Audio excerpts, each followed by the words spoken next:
Assalamualaikum warahmatullahi wabarakatuh. Selamat pagi. Pada kesempatan ini kita akan membahas tentang pidato Bapak Presiden Joko Widodo yang marah-marah kepada para menteri karena menurut Bapak Jokowi para menteri ini lambat gerakan. Lambat gerakannya dalam menyikapi kondisi kita sekarang yang serba sulit, sehingga seharusnya anggaran yang ada di kementerian itu harusnya segera dikucurkan agar perekonomian di masyarakat banyak bisa berputar karena banyak uang yang beredar, sehingga kita bisa lebih baik lagi. Namun pada kenyataannya para menteri ini, contohnya di Menteri Kesehatan, di Kementerian Kesehatan itu 75 triliun anggarannya, tetapi baru 1,5% yang dikucurkan, yang dikeluarkan, atau sekitar 1 triliun. Padahal seharusnya seandainya uang itu sudah dikeluarkan banyak uang yang beredar di masyarakat, yaitu membayar para dokter, perawat. Kemudian yang ditanggapi juga Pak Jokowi yang sangat ditekankan itu yaitu masalah pembagian bansos segera dibagikan karena masyarakat sangat membutuhkan. Kemudian yang kedua masalah stimulus ekonomi, yaitu membantu para pengusaha yang lagi agar tidak tercipta yang namanya PHK. Jokowi berpesan jangan sampai nanti terjadi PHK baru orang mau dibantu. Tidak ada artinya mati orang baru mau dibantu. Itulah saya sangat simpati kepada Pak Jokowi yang begitu memperhatikan. Jadi mudah-mudahan para menteri segera mengikuti atau melakukan apa yang diperintahkan oleh Bapak Presiden. Jangan sampai kita berlarut dalam kondisi seperti ini. Dan untuk lebih jelasnya marilah kita tonton video pidato yang disampaikan oleh Bapak Presiden.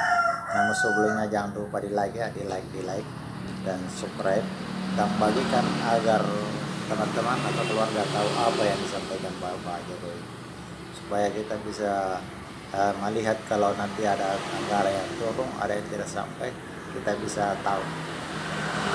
Sampai sudah ada baru orang pemerintah daerah lagi atau pemerintah setempat yang tidak mengeluarkan. Mari kita saksikan.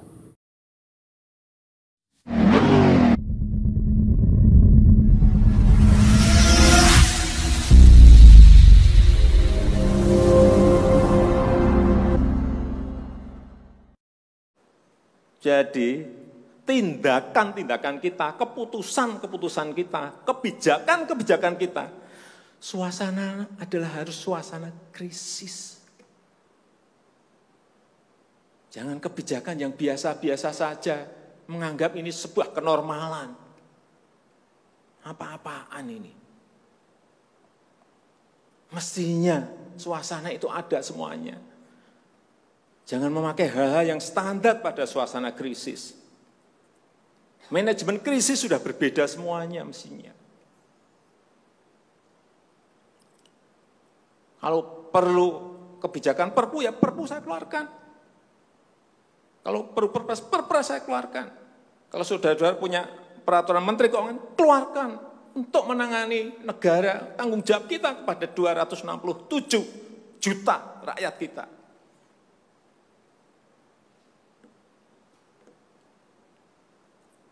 Saya lihat masih banyak Kita ini yang seperti biasa-biasa saja.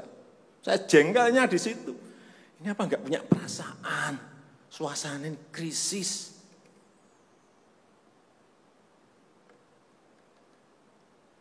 Yang kedua, saya peringatkan belanja-belanja di kementerian.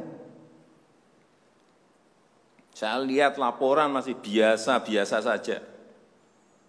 Segera keluarkan belanja itu secepat-cepatnya karena uang beredar akan semakin banyak, konsumsi masyarakat nanti akan naik. Jadi belanja-belanja kementerian tolong dipercepat. Sekali lagi, jangan menganggap ini biasa-biasa saja. Percepat, kalau ada hambatan keluarkan peraturan menterinya agar cepat. Kalau perlu perpres, keluarkan perpresnya. Untuk pemulihan ekonomi nasional misalnya saya berikan contoh. Bidang kesehatan. Itu dianggarkan 75 triliun. 75 triliun. Baru keluar 1,53% coba. Uang beredar di masyarakat kerem ke situ semua. Segera itu dikeluarkan dengan penggunaan-penggunaan yang tepat sasaran sehingga men-trigger ekonomi. Pembayaran tunjangan untuk dokter spesialis, untuk tenaga medis segera keluarkan. Belanja-belanja untuk peralatan segera keluarkan. Ini sudah disediakan 70-an triliun seperti itu. Bansos yang ditunggu masyarakat, segera keluarkan. Kalau ada masalah, lakukan tindakan-tindakan lapangan. Meskipun sudah lumayan, tapi baru lumayan. Ini extraordinary. Harusnya 100%. Di bidang ekonomi juga sama. Segera stimulus ekonomi bisa masuk ke usaha kecil, usaha mikro. Mereka nunggu semuanya. Jangan biarkan mereka mati dulu baru kita bantu, enggak ada artinya.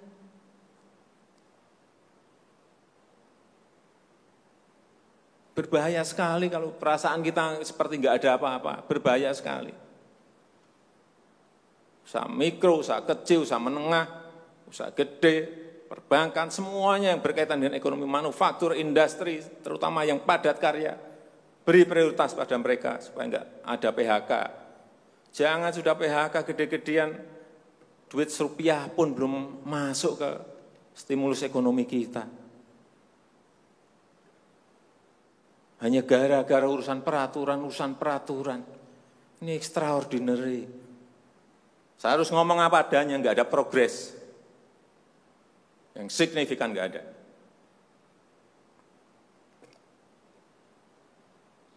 Kalau mau minta perpu lagi, saya buatin perpu. Kalau saudara belum cukup, asal untuk rakyat, asal untuk negara.